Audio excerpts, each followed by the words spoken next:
پھر فرمایا اے لوگو جو ایمان لائے ہو اپنوں کے علاوہ دوسروں کو رازدار نہ بناؤ، وہ تمہاری خرابی میں کچھ کمی نہ کریں گے، وہ دل سے چاہتے ہیں کہ تم کسی مشکل میں پڑو، یقیناً ان کے منہوں سے بغض ظاہر ہو چکا ہے اور جو ان کے سینے چھپاتے ہیں وہ تو زیادہ بڑا ہے، یقیناً ہم نے تمہارے لیے نشانیاں کھول کر بیان کر دی ہیں اگر تم عقل رکھتے ہو۔ مومن کا دلی تعلق صرف تقوی والوں سے ہونا چاہیے۔ نبی صلی اللہ علیہ وسلم نے فرمایا میرے یہ اہل بیت سمجھتے ہیں کہ وہ میرے سب سے زیادہ قریب ہیں، یعنی میرے رشتہ دار یہ سمجھتے ہیں، جبکہ میرے سب سے زیادہ قریب متقی لوگ ہیں، وہ جو بھی ہوں کہیں بھی ہوں، اور دوستی کا یہی معیار ہونا چاہیے، کیونکہ انسان وہی کچھ ہوتا ہے جو اس کی کمپنی ہوتی ہے۔ انسان کی اصلاح کے لیے، تربیت کے لیے، ایمان کی نشو و نما کے لیے، اعمال صالحہ میں دوڑ لگانے کے لیے، سبقت لے جانے کے لیے آپ کو ماحول چاہیے ہوتا ہے۔ انسان جیسے لوگوں میں اٹھتا بیٹھتا ہے کسی نہ کسی طرح کچھ نہ کچھ ان کا رنگ ضرور اپناتا ہے۔ خربوزہ خربوزے سے رنگ پکڑتا ہے۔ انسان جس ماحول میں ہوتا ہے اسی ماحول میں ڈھل جاتا ہے۔ تو پہلی چیز صحبت صالح ہے، اس کی دعا بھی کرنی چاہیے، اس کے لیے کوشش بھی کرنی چاہیے، اور اس کے لیے راہیں بھی ہموار کرنی چاہیے کہ ہمیں ایسی کمپنی ملے کہ جو ہمیں پکڑ کے نیکی کی طرف لے جائے، جب ہم پھسلنے لگے تو ہمیں تھام لے، اور پھر اگر ایسا نہیں تو آپ خود ایسی مثال بن جائیں۔ یعنی بعض اوقات ہم چاہتے ہیں نا کہ کوئی ہماری انگلی پکڑ لے۔ اللہ نے آپ کو کتنی انگلیاں دی ہیں؟ 10۔ آپ یوں کریں 10 لوگوں کو اپنی انگلیاں پکڑا دیں، تو اس سے کیا ہوگا؟ آپ کے گرد ایسا سرکل بن جائے گا کہ جو آپ کو تھام لے گا۔ آپ دوسروں کے لیے سہارا بنے، آپ دوسروں کے لیے مددگار بنے، آپ دوسروں کے لیے مثال قائم کریں، وہ اس سے بڑھ کر آپ کے لیے سپورٹر بن جائیں گے۔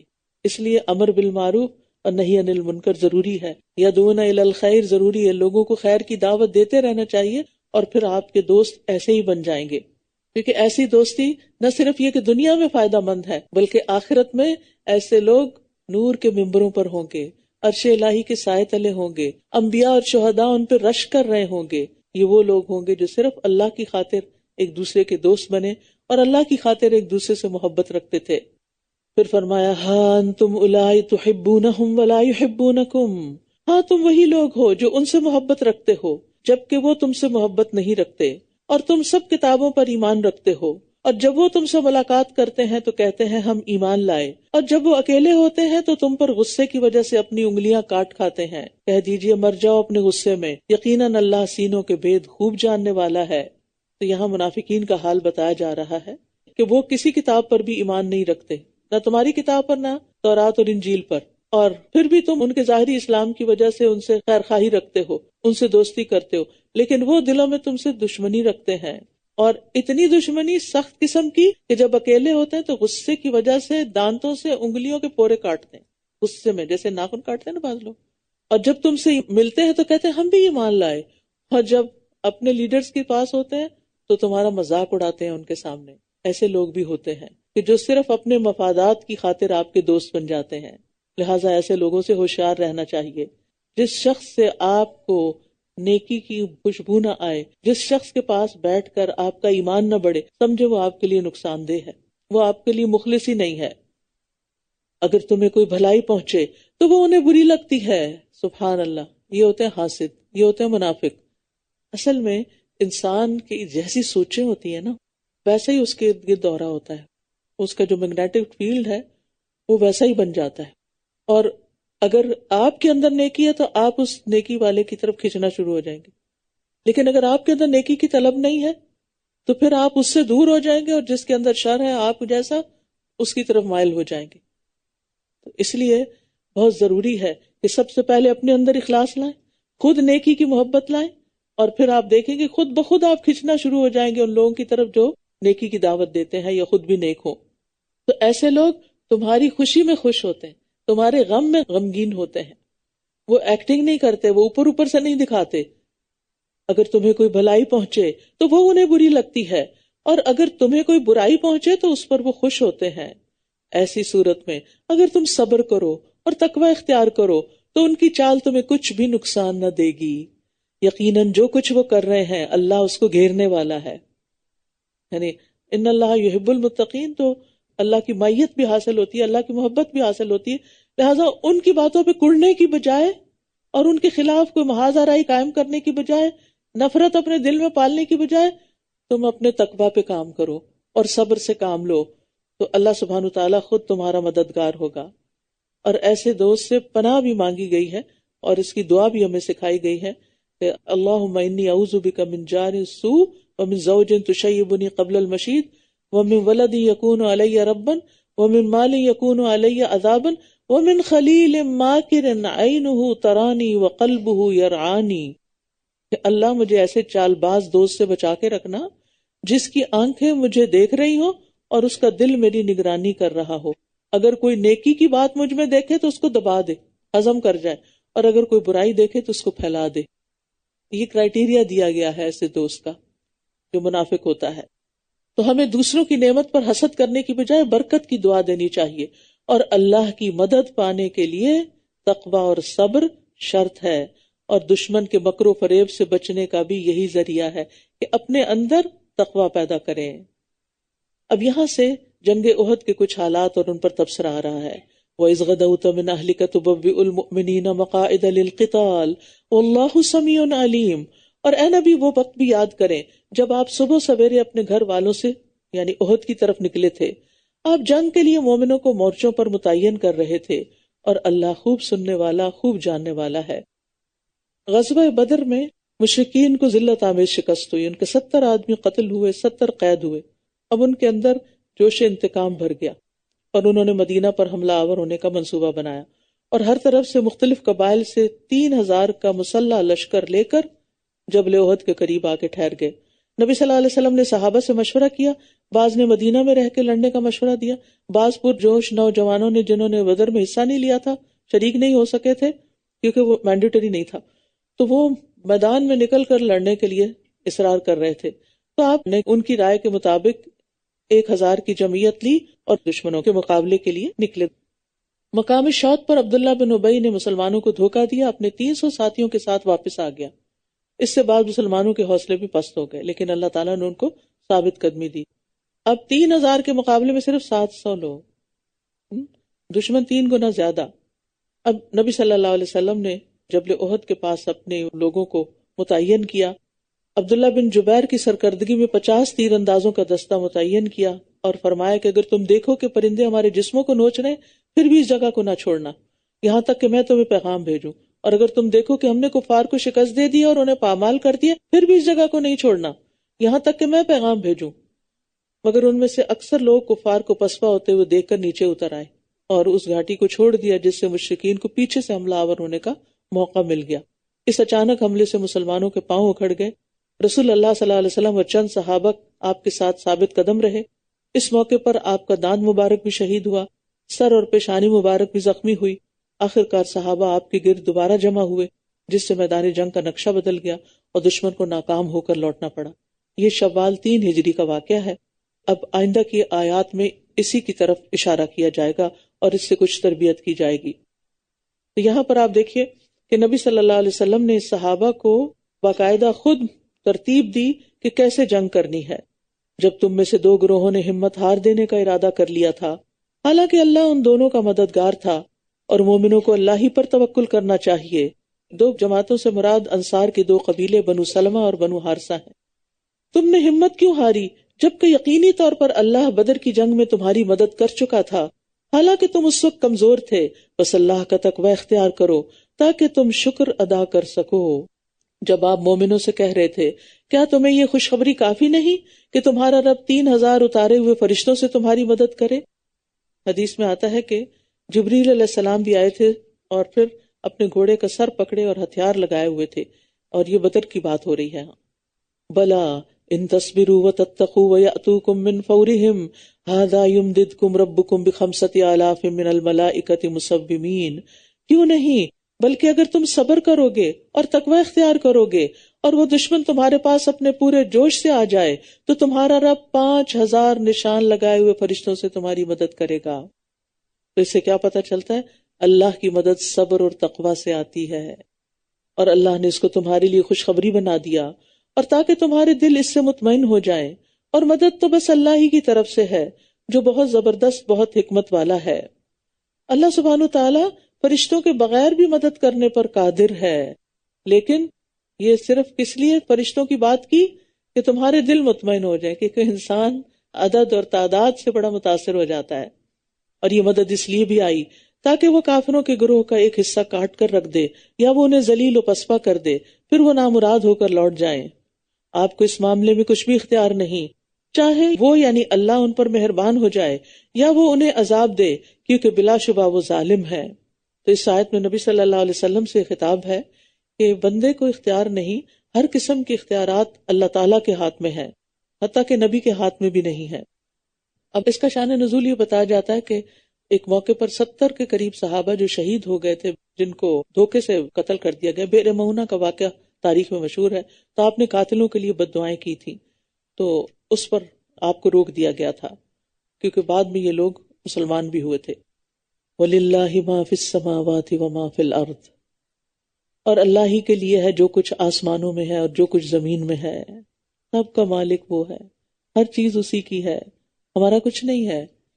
ہمارے پاس بس امانتیں ہیں جن کو صحیح طور پر لوٹانا ہے، اور وہ جسے چاہتا ہے بخش دیتا ہے اور جسے چاہتا ہے عذاب دیتا ہے، اور اللہ بہت بخشنے والا نہایت رحم کرنے والا ہے.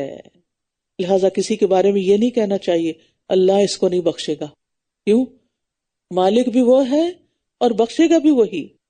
ایک موقع پر ایک شخص نے ایسی ہی بات کہی تو آپ نے فرمایا اس ذات کی قسم جس کے ہاتھ میں میری جان ہے، اس نے ایسی بات کہہ دی جس نے اس کی دنیا اور اس کی آخرت تباہ کر کے رکھ دی، کہ اللہ فلاں کو نہیں بخشے گا. کبھی کسی کے بارے میں ایسا بولنا بولے.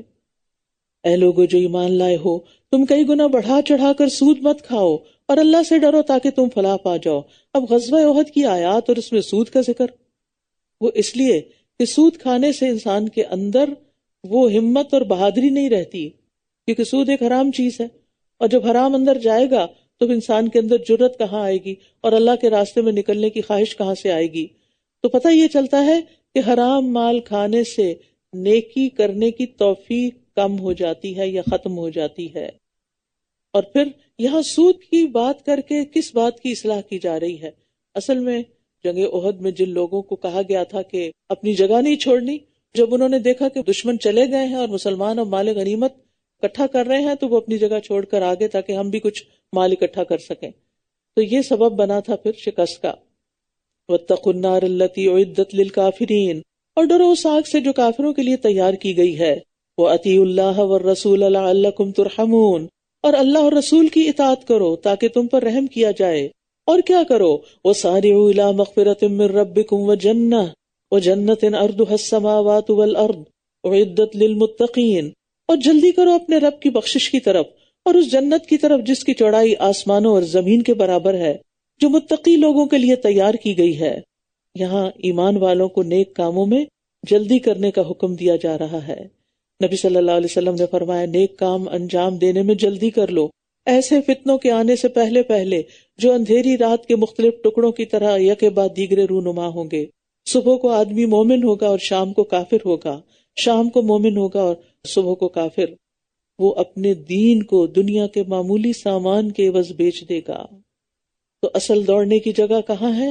آخرت کی طرف جانا. دنیا دوڑنے کی جگہ اور آخرت دوڑ کا انجام ہے. دنیا میں انسان جس چیز کی طرف دوڑے گا آخرت میں وہی چیز اس کو ملے گی. اور جنت کی وسعت کی طرف بھی یہاں اشارہ کیا گیا ہے کہ وہ زمین و آسمان برابر ہے. ایک آدمی نبی صلی اللہ علیہ وسلم کے پاس آیا اور کہنے لگا اگر جنت کا عرض آسمانوں اور زمین کے برابر ہے تو آگ کہاں ہے؟ آپ نے فرمایا یہ بتاؤ کہ پہلے رات تھی پھر نہیں رہی تو رات کہاں چلی گئی؟ اس نے کہا اللہ جو چاہتا ہے کرتا ہے. اصل بات یہ ہے کہ اللہ کے لیے کچھ بھی مشکل نہیں، کیونکہ اس زمانے میں لوگوں کو صرف سامنے کے آسمان اور سامنے کی زمین نظر آتی تھی. اتنا کچھ تو ایکسپوجر نہیں ہوا تھا کہ دنیا میں اللہ نے اس کائنات میں اور کیا کچھ بنا رکھا ہے. الذین ينفقون فی السراء والضراء، یہ نیکیوں میں دوڑ لگانے والے کون ہوتے ہیں؟ یہ وہ ہوتے ہیں وہ جو خوشحالی اور تنگ دستی میں اللہ کی خاطر خرچ کرتے ہیں. یہ ہیں دوڑ لگانے والے. زیادہ ہے تب بھی، کم ہے تب بھی دیتے ہیں، کم ہونے کا بہانہ نہیں بناتے. اور کیا کرتے ہیں؟ والکاظمین الغیظ، سخت غصے کو ضبط کرنے والے. والعافین عن الناس، اور لوگوں سے درگزر کرنے والے ہیں. واللہ یحب المحسنین، اور اللہ ایسے محسنوں سے محبت کرتا ہے. تو یہاں پر جنت میں جانے والوں کی صفات بتائی گئی ہیں کہ ہر حال میں تنگی خوشحالی، خوشی ناخوشی، صحت بیماری، ہر حال میں اللہ کی خاطر مال خرچ کرتے ہیں، اور غصے سے مغلوب ہونے کی بجائے غصے کو قابو میں کر لیتے ہیں، کیونکہ معزز انسان حلیم ہوتا ہے، اور غصہ روکنا جنت میں داخلے کا ذریعہ ہے۔ ایک شخص نے آپ صلی اللہ علیہ وسلم سے کہا، ایسے عمل کی طرف میری رہنمائی کر دیں جو مجھے جنت میں داخل کر دے۔ آپ نے فرمایا، غصہ نہ کرو، تمہارے لیے جنت ہے۔ اور تیسرا، والعافین عن الناس، ایسا غصہ کنٹرول کرتے ہیں کہ لوگوں کو جتاتے بھی نہیں کہ تم نے میرے ساتھ کیا کیا تھا، ان کو معاف کر دیتے ہیں، درگزر کر دیتے ہیں۔ یہ تیسری صفت ہے، لازمی تقاضا، کیونکہ نبی صلی اللہ علیہ وسلم نے فرمایا اللہ تعالیٰ معاف کر دینے سے بندے کی عزت میں ہی اضافہ کرتا ہے۔ اور پھر جو لوگ ہم پر ظلم کریں یا زیادتی کر جائیں، ان کو صرف معاف نہیں کرتے بلکہ جتاتے بھی نہیں، اسی لیے اللہ تعالیٰ محسنین سے محبت رکھتا ہے۔ تو معاف کرنا جو ہے یہ احسان کا درجہ ہے اور افضل ترین عمل ہے۔ نبی صلی اللہ علیہ وسلم نے ایک دفعہ بہترین اعمال کے بارے میں بتاتے ہوئے فرمایا، اے عقبہ، جو تجھے کاٹے تو اسے ملا دے، اور جو تجھے محروم رکھے اس کو دے، اور جو تجھ پہ ظلم کرے تو اس سے منہ پھیر لے۔ یہ نہیں کہ جو تجھے محروم رکھے اس سے منہ پھیر لے، جو تجھے محروم رکھے اس کو دے، تو اس کو دینے والا بن، اور جو تجھ پہ ظلم کرے تو اس سے منہ پھیر لے، درگزر کر۔ اور کیا خوبیاں ہیں جنت میں جانے والوں کی۔ اور یہ لوگ جب کوئی فحش کام کر بیٹھتے ہیں یا اپنے نفسوں پر ظلم کر لیتے ہیں تو فوراً اللہ کو یاد کرتے ہیں، پھر اپنے گناہوں کی معافی مانگتے ہیں، اور اللہ کے سوا کون ہے جو گناہوں کو بخش دے، اور وہ اپنے کیے پر جانتے بوجھتے اصرار نہیں کرتے۔ مومنوں سے گناہ ہو جائے تو فوراً اللہ کو یاد کر کے توبہ کر لیتے ہیں۔ گناہ کا ہونا ایک بشری تقاضا ہے، ہر انسان خطا کار ہے، مومن سے بھی گناہ ہو جاتا ہے، لیکن گناہ پر وہ اصرار نہیں کرتا، توبہ کر لیتا ہے۔ نبی صلی اللہ علیہ وسلم نے فرمایا، جب تم کوئی برائی کرو تو اسی وقت توبہ کرو، مخفی برائی کی توبہ مخفی انداز میں، اعلانیہ گناہ کی توبہ اعلانیہ انداز میں کرو۔ اور پھر جب انسان گناہ کر کے توبہ کرتا ہے تو اللہ تعالیٰ اس کو بخش دیتا ہے اور اس پر خوش بھی ہوتا ہے۔ اولئک جزاؤہم مغفرۃ من ربہم وجنات تجری من تحتها الانہار خالدین فیہا ونعم اجر العاملین۔ ایسے ہی لوگوں کی جزا ان کے رب کی طرف سے بخشش ہے، ان کے گناہوں کو بخش دیا جائے گا، اور جنت کے وہ باغات ہیں جن کے نیچے نہریں بہتی ہیں، وہ ان میں ہمیشہ رہنے والے ہیں، اور کتنا اچھا اجر ہے نیک عمل کرنے والوں کا۔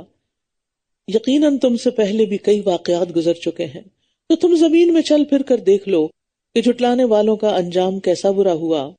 ھذا بیان للناس وہدی وموعظۃ للمتقین، یہ کلام لوگوں کے لیے ایک واضح بیان اور متقی لوگوں کے لیے ہدایت اور نصیحت ہے۔ یہ کلام لوگوں کے لیے ایک واضح بیان ہے، یعنی اس کو سمجھنے میں کچھ مشکل نہیں، اور متقی لوگوں کے لیے ہدایت اور نصیحت ہے۔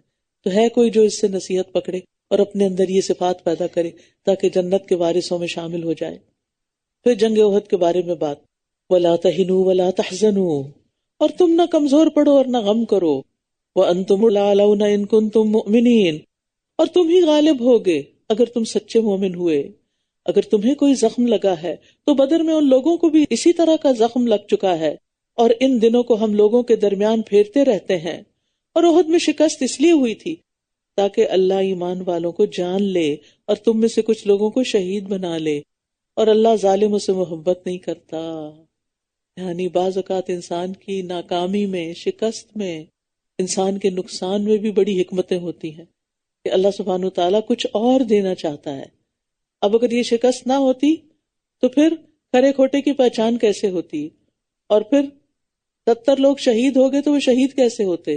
شہید کا درجہ کتنا بلند ہے۔ اور سب سے بڑی بات جو یہاں کہی گئی کہ حالات بدلتے رہتے ہیں، دن بدلتے رہتے ہیں، دن رات میں اور رات دن میں بدل جاتے ہیں، اس لیے انسان کو کبھی بھی مایوس نہیں ہونا چاہیے۔ اور یہ اس لیے بھی تھا کہ اللہ ایمان والوں کو خالص کر دے اور کافروں کو مٹا دے۔ کیا تم سمجھتے ہو کہ تم یوں ہی جنت میں داخل ہو جاؤ گے؟ حالانکہ ابھی تو اللہ نے ان لوگوں کو جانا ہی نہیں جنہوں نے تم میں سے جہاد کیا، اور نہ ان کو جو صبر کرنے والے ہیں۔ جنت ایک مہنگا سودا ہے، اس کے لیے بڑی قربانیاں کرنی پڑتی ہیں۔ فرمایا جو ڈر گیا وہ اول رات چل پڑا، اور جو اول رات چل پڑا وہ منزل پہ پہنچ گیا۔ سن لو بے شک اللہ کا سودا بڑا مہنگا ہے، سن لو بے شک اللہ کا سودا جنت ہے، لہٰذا اس میں جلدی کرنی چاہیے، نیکیوں میں دوڑ لگا دینی چاہیے، اخروی راحت پانے کے لیے دنیاوی آرام کو قربان کر دینا چاہیے، اپنے آپ کو بہت رعایتیں نہیں دینی چاہیے۔ وَلَقَدْ كُنْتُمْ تَمَنَّوْنَ الْمَوْتَ، اور یقیناً موت کا سامنا کرنے سے پہلے تو تم موت کی تمنا کر رہے تھے، تو بے شک اب تم نے اسے دیکھ لیا، اور ایسے کہ تم اپنی آنکھوں سے دیکھ رہے تھے۔ اور محمد صلی اللہ علیہ وسلم ایک رسول ہی تو ہیں، ان سے پہلے بھی یقیناً کئی رسول گزر چکے ہیں، یا پھر اگر وہ فوت ہو جائیں یا قتل کر دیے جائیں تو تم اپنی ایڑیوں پر کفر کی طرف واپس پلٹ جاؤ گے، اور جو کوئی اپنی ایڑیوں پر واپس پلٹے گا تو وہ اللہ کا ہرگز کچھ نہ بگاڑ سکے گا، اور شکر کرنے والوں کو اللہ جلد اچھا بدلہ دے گا۔ اس آیت میں نبی صلی اللہ علیہ وسلم کی وفات کا اس بات ہے، اور حضرت ابوبکر رضی اللہ عنہ نے نبی صلی اللہ علیہ وسلم کی وفات پر یہی آیت پڑھی تھی خطبہ دیتے ہوئے، جب حضرت عمر آپ کی وفات کا انکار کر رہے تھے۔ تو کل من علیہا فان ویبقى وجہ ربک ذو الجلال والاکرام، سب کو فنا ہے، صرف اللہ کی ذات اس سے بچی ہوئی، حی قیوم ہے، اس کو موت نہیں آئے گی، وہ ہمیشہ سے زندہ، ہمیشہ زندہ رہے گا، اس کو فنا نہیں ہے۔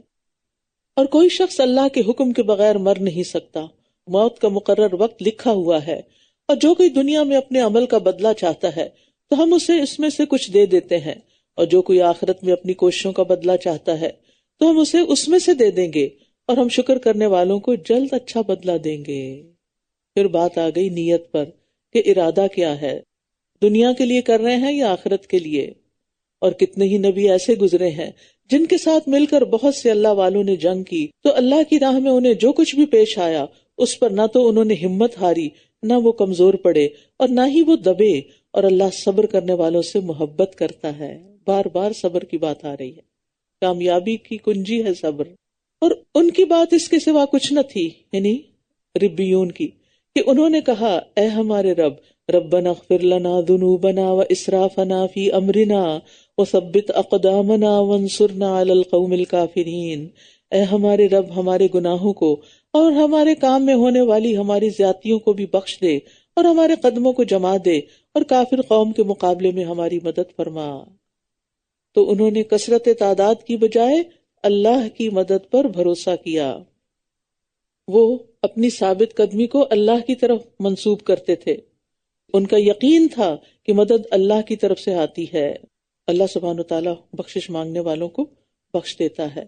وَآتَاهُمُ اللَّهُ ثَوَابَ الدُّنْيَا وَحُسْنَ ثَوَابِ الْآخِرَةِ وَاللَّهُ يُحِبُّ الْمُحْسِنِينَ، تو اللہ نے ان کو دنیا میں اچھا بدلہ عطا کیا اور آخرت کا اچھا بدلہ بھی، اور اللہ احسان کرنے والوں سے محبت کرتا ہے۔ جو شخص آخرت کو منزل بناتا ہے دنیا اس کے راستے میں آ جاتی ہے، وہ آخرت کی بھلائی چاہتا ہے اللہ تعالیٰ اس کو دنیا میں بھی حسنہ عطا کر دیتا ہے۔ یا ایھا الذین آمنوا، اے لوگو جو ایمان لائے ہو، اگر تم ان لوگوں کی اطاعت کرو گے جنہوں نے کفر کیا تو وہ تمہیں تمہاری ایڑیوں کے بل کفر کی طرف پھیر دیں گے، پھر تم خسارے میں جا پڑو گے۔ وَلِلَّهُ مَوْلَاكُمْ وَهُوَ خَيْرُ النَّاصِرِينَ، بلکہ اللہ ہی تمہارا مولا ہے اور وہ مدد کرنے والوں میں سب سے بہتر ہے۔ جن لوگوں نے کفر کیا ہم ضرور ان کے دلوں میں تمہارا روب ڈال دیں گے، اس لیے کہ انہوں نے اللہ کے ساتھ وہ شریک بنا رکھے ہیں جن کی اس نے کوئی دلیل نازل نہیں کی، اور ان کا ٹھکانہ آگ ہے، اور ان ظالموں کا کتنا برا ٹھکانہ ہے۔